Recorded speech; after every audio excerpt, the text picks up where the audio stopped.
ಸಾಧನೆ ಸಮಾವೇಶವಾದ 20ನೇ ತಾರೀಕು ಇದೆಯಲ್ಲ, ಅವತ್ತು ಸಿಗ್ತೀವಿ ಮಾತಾಡೋಣ. ಅಲ್ಲ ಏನು ಸಾಧನೆ, ಯಾವ ಸಾಧನೆ?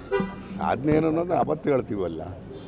ಸಾಧನೆ ಏನು 20ನೇ ತಾರೀಕದಲ್ಲಿ 3 ವರ್ಷ ಸತತವಾಗಿ ರೈತರ ಹಿತವನ್ನು, ಚಿಂತನೆಯನ್ನು ಮನಸ್ಸಲ್ಲಿ ಇಟ್ಟುಕೊಂಡು ಅನೇಕ ರೀತಿಯಂಥ ಯೋಜನೆಗಳನ್ನ ತಂದಿರ್ತಕ್ಕಂಥದ್ದು, ಕಾನೂನುಗಳನ್ನ ತಂದಿರ್ತಕ್ಕಂಥದ್ದು, ಜನಪರವಾಗಿರ್ತಕ್ಕಂಥ ಕ್ರಮಗಳನ್ನ ತಗೊಂಡಿರ್ತಕ್ಕಂಥದ್ದನ್ನು ಅತ್ಯಂತ ಹೆಮ್ಮೆಯಿಂದ ಹೇಳುವಂಥ ದಿನ.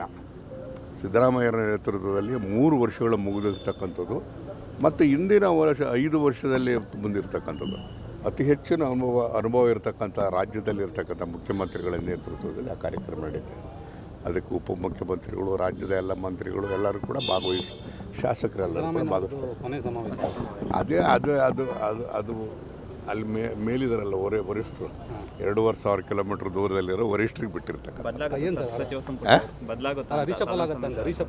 ನೋಡಿ, ಈಗ ಮುಖ್ಯಮಂತ್ರಿಗಳು ಏನೇನು ಹೇಳಿದ್ದಾರೆ, ಈ ವಿಚಾರದಲ್ಲಿ ಮುಖ್ಯಮಂತ್ರಿಗಳು ಉಪಮುಖ್ಯಮಂತ್ರಿಗಳು ಏನು ಹೇಳಿಕೆ ಕೊಡ್ತಾರೋ ಅದೇ ಅಂತಿಮ.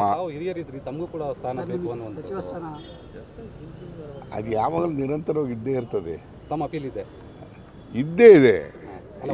ಹೇಳಿದೆ ಸರ್, ಮೊನ್ನೆ ಹೋದಾಗ ಹೇಳಿದ್ರು, ಡೆಲ್ಲಿಗೆ ಹೋದಾಗ. ನಮ್ಮ ಅದು ಆಂತರಿಕವಾಗಿರ್ತಕ್ಕಂಥ ವಿಚಾರ. ಇವೆಲ್ಲದೂ ಕೂಡ ಓದಂಥ ಸಂದರ್ಭದಲ್ಲಿ ಚರ್ಚೆಗಳಾಗಿ ಆಗ್ತದೆ. ಏನಾಗುತ್ತೆ ಅಂತಕ್ಕಂಥದ್ದು ಎಲ್ಲರಿಗೂ ಒಂದು ಗಡಿ ಇತ್ತು. 3 ವರ್ಷದ ಅವಧಿಯನ್ನು ಸಂದರ್ಭದಲ್ಲಿ ಸ್ವಾಭಾವಿಕವಾಗಿ ಸ್ವಲ್ಪ ಬದಲಾವಣೆಗಳು ಅಥವಾ ಏನಾದರೂ ಆಂತರಿಕವಾಗಿರ್ತಕ್ಕಂಥ ಅಡ್ಜಸ್ಟ್ಮೆಂಟ್ಗಳು ಇವೆಲ್ಲದೂ ಆಗೋಕ್ಕೆ ಸಾಧ್ಯತೆಗಳು ಏನಾದರೂ ಒಂದು ಆಗುತ್ತೆ ಅಂತಕ್ಕಂಥ ನಂಬಿಕೆ. Okay sir, thank you.